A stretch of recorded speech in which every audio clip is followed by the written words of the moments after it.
Pernah nggak sih Anda merasa saking sibuknya sampai buat mikir aja nggak sempat? Nah, kali ini kita akan bedah sebuah ide yang menarik banget dari Joseph Badarako. Idenya adalah, refleksi itu bukan barang mewah, tapi alat buat bertahan hidup di tengah gempuran kesibukan. Kalau kita ngomongin refleksi, pasti yang kebayang gambarannya kayak gini kan? Seseorang duduk sendirian, tenang banget, mikir mendalam, tanpa ada gangguan sama sekali. Mungkin mirip patung The Thinker, atau seorang biksu di puncak gunung. Tapi coba kita jujur-jujuran deh, seberapa sering sih hidup kita bisa setenang ini? Karena bagi kebanyakan dari kita, kenyataannya tuh lebih mirip pusaran ini. Meeting, deadline, notifikasi HP yang nggak ada hentinya. Jadi pertanyaannya, apa refleksi yang mendalam itu cuma buat orang-orang yang punya banyak waktu luang aja? Gimana nasib kita? Nah, ini dia tantangannya. Gimana caranya kita, orang-orang dengan jadwal super padat dan tanggung jawab segunung, bisa dapetin kejernihan berpikir di tengah semua kekacauan ini? Jawabannya mungkin bakal sedikit mengejutkan. Coba deh bayangin bos Anda ngomong kayak gini. Kedengarannya aneh banget kan? Tapi kutipan ini nunjukin sebuah ironi yang besar banget. Justru, di saat kita paling butuh mikir, dunia modern malah nuntut kita buat terus-terusan melakukan sesuatu. Inilah paradoks refleksi di zaman sekarang. Analogi ini rasanya pas banget ya. Sebagian besar hidup kita tuh kayak lagi surfing. Semua energi kita habis cuma buat berusaha seimbang biar nggak jatuh. Menyelesaikan tugas, ngejar target. Nah, refleksi itu adalah momen saat kita berhenti sejenak dan bertanya, tunggu dulu, ombak yang lagi saya naikin ini bener nggak sih tujuannya ke sini? Jadi ini bukan cuma soal efisiensi, tapi soal arah hidup.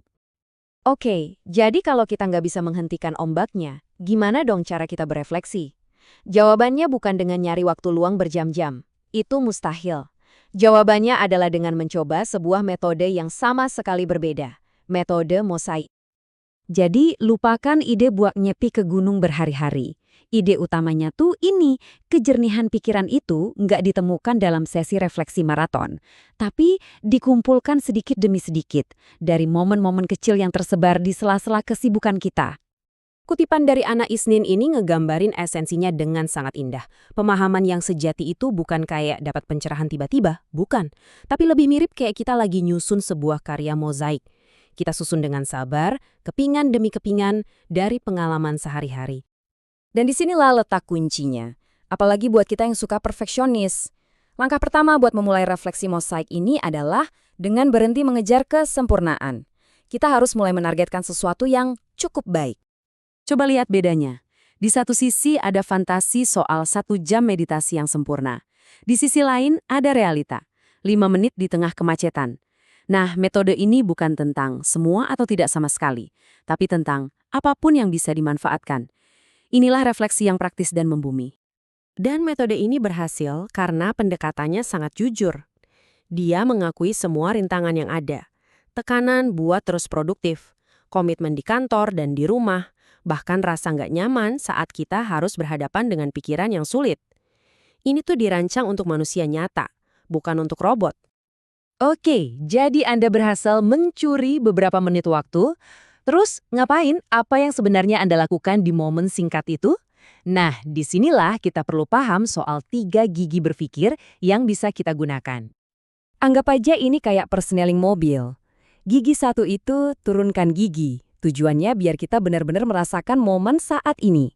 Gigi 2, timbangkan. Ini buat membedah masalah dari berbagai sisi. Dan gigi 3, ukur diri, buat ngecek apakah tindakan kita udah sejalan sama nilai-nilai kita. Enaknya, kita nggak perlu pakai semuanya sekaligus. Cukup pilih satu yang pas dengan situasi. Biar lebih jelas, kita ambil contoh gigi timbangkan. Saat Anda lagi mentok sama satu masalah, coba tanyakan ini ke diri sendiri. Pertanyaan sederhana ini tuh bisa maksa kita keluar dari sudut pandang kita sendiri dan melihat situasi dengan cara yang lebih objektif dan bijaksana. Semacam jalan pintas untuk mendapatkan perspektif baru. Oke, kita udah tahu alat-alatnya. Sekarang, gimana caranya kita mulai membangun mosaik refleksi kita sendiri setiap hari? Kuncinya ada di sini. Kebutuhan untuk berpikir jernih itu seringnya nggak datang sesuai jadwal. Kadang kita butuh jawabannya ya sekarang juga. Jadi, refleksi mosaik ini bukan agenda buat akhir pekan, tapi sebuah kemampuan yang Anda gunakan di tengah-tengah kesibukan. Jadi praktek Anda akan jadi sangat unik dan personal. Mungkin pagi Anda diisi dengan momen menurunkan gigi pas lagi minum kopi. Siangnya Anda menimbang satu masalah saat makan siang. Dan malamnya Anda mengukur diri sebentar sebelum tidur.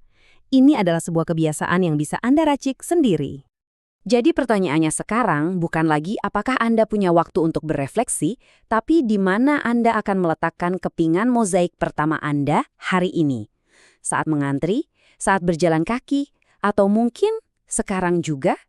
Karena kehidupan yang lebih bermakna itu tidak menunggu waktu yang tepat, ia dibangun dari momen-momen kecil yang berhasil kita rebut kembali.